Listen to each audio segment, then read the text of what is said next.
He said that, experience usually is highly regarded in the sport and the match, but he wants to know if he thinks your experience, now as a fighter, as a trainer, included with Bryant's experience, is going to be a big factor in the fight, now that we're meshing.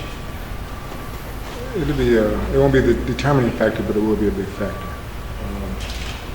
Bryant is a very intelligent fighter, and he knows how to fight. I'm just bringing to the table my experience as a world-class trainer that's going to make him an even better fighter. He has great power, and he definitely knows how to fight. So I think the outcome will be great for us, victorious, because he's definitely determined to become the next heavyweight champion of the world. He says you're very, you know about the school of boxing in Cuba, and you've also had good experience before in training some Cuban fighters. Do you believe that your experience with those fighters will actually help you out, knowing more or less what the experience background was of Luis Ortiz? I think in some cases it will help out. Like I said, the determining factor is the dedication and the heart that Bryant has and how hungry that he wants to become champion. The fact that I've trained a lot of Cuban fighters and I understand the school of boxing from Cuba, the amateur program, it helps. But the fact, Luis has been in America for a while. Not a lot of not so very good opponents. So he's been fed a steady diet of bums, we'll say. Thank you. So that hurts him. Yes, for sure. Bryant's fighting nothing but world-class fighters since he's come up in the professional ranks. Yes. So his experience may not be from the amateur background, but professionally, he's head and shoulders over Luis's amateur background. And we're in her business, so the amateur background, they're not meant to really hurt you.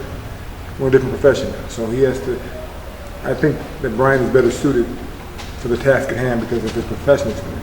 For sure. Now that we're speaking of experiences and experience in boxing, do you believe you have the tools to overcome Luis Ortiz in this match and his experience? Well, yeah, the tools that I possess can't be taught anyway. So, it doesn't matter how long somebody's in the gym. You can't teach them heart. You can't teach them will. You can't teach them, the eagerness to want to win.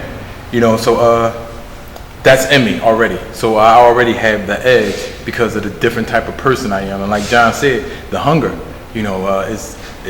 it's a hunger there, and I'm starving. So we got to get that win, and we have to do it by any means. And I know how to do it. We know how to do it. We're working towards it, and we're gonna get it done.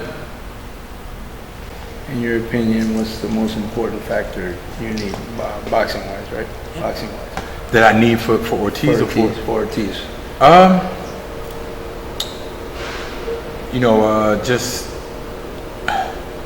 Just me. I possess everything all in one whole. So it's like I never leave anything behind. Of course he's a heavyweight, so I have to incorporate my defense. I have to incorporate my offense. I have to incorporate my speed, my quick thinking. So I'm going to come into the game, into the sport with me. Me as a whole, being that complete fighter that I am, and never leaving anything in the past. Bringing everything that I've learned to the ring come December 19th. ¿Usted va a Nueva York a pelear 12 rounds o a ganar por nocaut? I never look for knockouts. I always fight a smart fight. Fight a smart fight, and I let them make the mistakes. And upon their mistakes, the knockout artist always gets knocked out. I'm handing out O's. This is my 4th undefeated southpaw in the last 10 fights. Bueno, con esto agradecerte, John, como siempre. Derek, muchísimas gracias. Brian, un placer. Thank you very much. Muy buen día y gracias a los fanáticos.